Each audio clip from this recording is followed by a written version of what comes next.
गोरी कौवी आज अपनी माँ से मिलने जा रही थी और उसका बेटा जग्गू कौवा अपनी मम्मा के साथ जाने की जिद कर रहा था। मम्मा मम्मा मैं भी जाऊंगा। आप पिछली बार भी मुझे नानों के पास नहीं लेकर गई थी। तुम बहुत शरारती हो, वहाँ जाकर मुझे बहुत तंग करते हो। चलो मैं तुम्हें चिड़िया आंटी के घर छोड़ देती हूँ। चिड़िया बहन, मैं अपनी माँ से मिलने जा रही हूँ। मैं शाम तक लौट आऊंगी। आप मेरे बेटे को शाम तक अपने घर में रख लें। हाँ गोरी बहन, आप इसे मेरे पास छोड़ जाएं। कुकू से खेल लेगा जग्गू। चिड़िया को कब पता था कि जग्गू तो बहुत ज्यादा शरारती बच्चा है, इसलिए चिड़िया मान जाती है और जग्गू की मम्मा उसे वहाँ छोड़कर अपनी माँ से मिलने चली जाती है।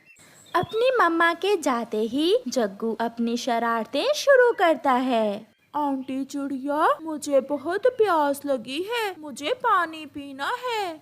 आप कुकू से खेलें और मैं नदी से आपके लिए पानी लेकर आती हूँ। चिड़िया अपना मटका उठाती है और नदी से पानी लेने चली जाती है। कुकू, मुझे तो प्यास नहीं लगी। मैंने तुम्हारी मम्मा से झूठ बोला था। चलो बाहर जाकर खेलते हैं। मम्मा कहती है झूठ बोलना बुरी बात है और मैं आपके साथ बाहर नहीं जाऊंगा। तो फिर मैं तो जा रहा हूँ। जग्गू मत जाओ, आपकी मम्मा आपको हमारे घर इसीलिए तो छोड़ कर गई है कि आप बाहर न जाओ। मैं तो जाऊंगा। ऐसे जग्गू कुकू की बात नहीं मानता और बाहर चला जाता है।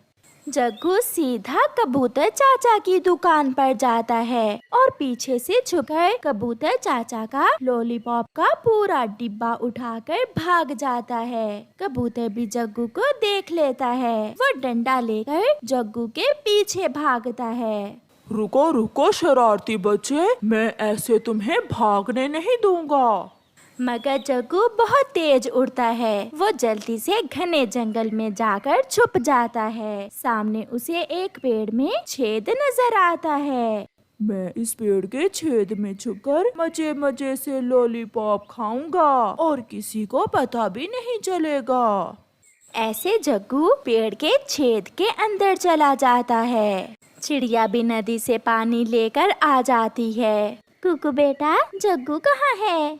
मम्मा, जैसे ही आप गईं तो वो बाहर चला गया। उसे कौन सा प्यास लगी थी? वो तो आपसे झूठ बोल रहा था। ये बच्चा तो बहुत शरारती निकला। अब मैं उसकी मम्मा को क्या जवाब दूंगी? कुकू बेटा, आप घर में ही रहें, मैं उसे ढूंढ कर लाती हूँ।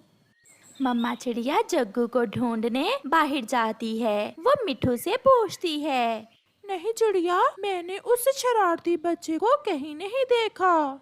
फिर चिड़िया कबूतर के पास उसकी दुकान पर जाती है। वो शरारती बच्चा मेरा लॉलीपॉप का डिब्बा उठाकर घने जंगल की तरफ भाग गया है। घने जंगल में? वहाँ तो बहुत खतरा है।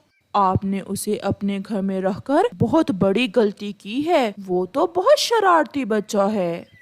फिर चिड़िया जग्गू के पीछे घने जंगल में जाती है। शाम भी हो जाती है। वो छेद जिसमें जग्गू कौवा छुपा था, वो छेद नाग का घर था। शाम को नाग भी घूम फिर कर अपने घर लौटता है। किसी पक्षी की गंध आ रही है। वो मेरे पास ही है। लगता है आज मांस मिलेगा खाने को। जग्गू अपना मुंह दूसरी तरफ किए बैठा मजे मजे से लॉलीपॉप खा रहा था। वाह वाह, शिकार तो खुद चलकर मेरे घर में आ गया है। नाग जग्गू को पकड़ने के लिए उसकी तरफ बढ़ता है। चिड़िया भी जग्गू को ढूंढते हुए वहाँ आ गई थी। जग्गू, जल्दी बाहर आ जाओ, जल्दी बाहर आओ, तुम्हारे पीछे नाग है। ये सुनकर जग्गू डरता हुआ भागकर छेद से बाहर निकल आता है और नाग का वार खा ली जाता है। कमबख्त चिड़िया, हाथ आया शिकार छीन लिया। जल्दी चलो घर, अगर मैं थोड़ी देर ना आती तो वो नाग तुम्हें कच्चा खा जाता। आंटी, मुझे नहीं पता था कि ये छेद नाग का है। फिर चिड़िया जग्गू को साथ लेकर घर चली जाती है। जग्गू की मम्मा भी घर पहुंच चुकी थी। आ गया मेरा बेटा, अपनी आंटी के साथ सैर सपाटे करता फिर रहा है मेरा शेर जवान। आंटी, जग्गू ने कुकू जग्गू की मम्मा को सारी बात बताने ही वाला था कि उसकी मम्मा उसे रोक देती है। गौरी, इसे साथ ले जाओ और फिर कभी इसे मेरे पास न छोड़कर जाना। मेरे बस की बात नहीं है ऐसे शरारती बच्चे को अपने पास रखना। जग्गू, फिर कोई शरारत की है? मम्मा नहीं, मैंने तो कुछ भी नहीं किया। जग्गू बेटा, एक बात याद रखना, जब तक आप अपनी गलती नहीं मानोगे आप सुधर नहीं सकोगे। मैं आपकी मम्मा को कुछ नहीं बताऊंगी, मगर खुद को बदलो। ऐसा ना हो कि तुम्हारी शरारतें तुम्हारी जान ले लें। फिर जग्गू समझ जाता है और अपनी मम्मा को सारी बात बताता है और आइंदा से ऐसी उल्टी सीधी शरारतें ना करने का वादा करता है। मित्र, जब तक हम न कहें तुमने बरसात करने नहीं आना, वो पक्षी मुफ्त में तुम्हारा पानी पीते हैं और बदले में कुछ भी नहीं देते। बादल जी, हम भी काले और तुम भी काले। और काले बादल काले कौवों का कहना ही मानेंगे। तुम जाओ मेरे दोस्तों, मैं बारिश करने नहीं आऊंगा। फिर कौवा और कौवी काले बादल को पक्षियों के खिलाफ करने के बाद वहाँ से चले जाते हैं। पूरे जंगल में सूखा चल रहा था। आम का वो बड़ा पेड़ ही सब पक्षियों को भोजन देता था, मगर अब तो वो भी सूखने लगा था। चिड़िया, मैं बहुत प्यासा हूँ। अगर कुछ दिन और बरसात ना हुई तो मैं भी सूख जाऊंगा और मेरे फल भी। पेड़ जी, काला बादल हमसे नाराज है। जब से काले बादल की दुष्ट कौवों से दोस्ती हुई है, वो हमारे जंगल में बरसात करने के लिए तैयार नहीं। इसमें हमारा क्या दोष है पेड़ जी? वो उन बुरे कौवों ने काले बादल को बरसात करने से रोक रखा है। आप काले बादल के पास जाएं और उसे बताएं कि मैं सूख रहा हूँ, वो आ जाएगा। फिर चिड़िया और मिट्टू तोता काले बादल की तरफ सागर वाले जंगल जाते हैं। काला बादल सागर पर सो रहा था जब मिट्टू और चिड़िया उसके पास जाते हैं। काले बादल जी, उठें, देखें किस तरह हमारा जंगल सूख रहा है।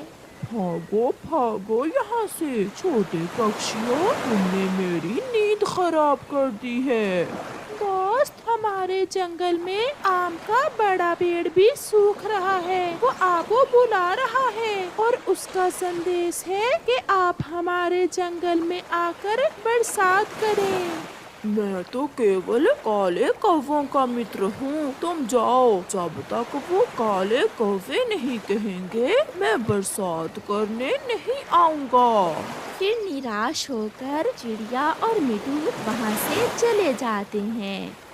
वो रोते हुए जा रहे थे कि रास्ते में उन्हें हवाओं की रानी मिल जाती है। वो उनसे पूछती है, चिड़िया और तोते, क्या हुआ? आप रोते हुए क्यों जा रहे हो? हवाओं की रानी, काला बादल बहुत घमंडी हो गया है। वो हमारा कहना नहीं मानता और हमारे जंगल में बरसात नहीं करता। अगर बरसात न हुई तो सब पेड़ पौधे सूख जाएंगे और सब पक्षी मर जाएंगे रानी जी। अगर ऐसा है तो मैं अभी उस घमंडी बादल को सबक सिखाती हूँ। अब देखना वो कैसे बरसात करने जाता है। ये कहते हुए हवाओं की रानी बहुत गुस्से में वहाँ से जाती है और जाकर काले बादल को अपने साथ उड़ाने लगती है। मुझे छोड़ दो हवाओं की रानी, मुझे छोड़ दो, मेरा क्या दोष है? मगर हवाओं की रानी काले बादल को रेगिस्तान में ले जाती है। अब यहाँ सूरज की गर्मी से तुम मरोगे। तुम्हारे जैसे घमंडी बादलों के साथ मैं ऐसा ही करती हूँ। रानी, मुझे माफ कर दो, मुझे माफ कर दो रानी। मैं ऐसी धूप में नष्ट हो जाऊंगा। आप जैसा कहोगी मैं वैसा ही करूँगा। अब आई ना तुम्हारी अकल वापिस। चलो मेरे साथ चलो और पहाड़ों वाले जंगल में बरसात करो। फिर हवाओं की रानी काले बादल को लेकर पहाड़ों वाले जंगल की तरफ जाती है। हवाओं की रानी को बादल के साथ आता हुआ देखकर सब पक्षी बहुत खुश हो जाते हैं। थोड़ी ही देर में काला बादल जोर से गरजता है और जंगल में बरसात शुरू हो जाती है। बड़े आम का पेड़ भी बहुत खुश था। जंगल में बरसात होती देखकर कौवा और कौवी हैरान हो जाते हैं। कालू, ये कैसे हो सकता है? हमारा दोस्त काला बादल हमारे साथ धोखा नहीं कर सकता। तो फिर ये बरसात कौन सा बादल कर रहा है? चलो गोरी जाकर देखते हैं। फिर गोरी और कालू अपने घोंसले से निकलते हैं। वो बादल के पास जाते हैं। काले बादल, ये धोखा है। तुमने हमसे वादा किया था कि तुम बरसात नहीं करोगे। अगर तुम हमारे मित्र नहीं तो आज से हम भी तुम्हारे मित्र नहीं हैं। पीछे तो देखो।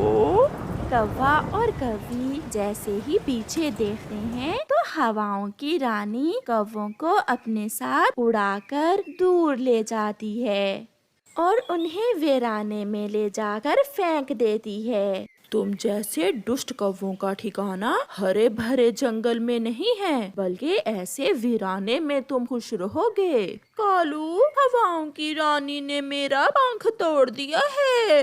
गोरी, मेरी भी टांग टूट गई है। अब हम यहीं मरेंगे और कोई हमारी मदद करने वाला नहीं है। प्यारे दोस्तों, इस कहानी से हमें सीख मिलती है कि बुरे काम का अंत बुरा ही होता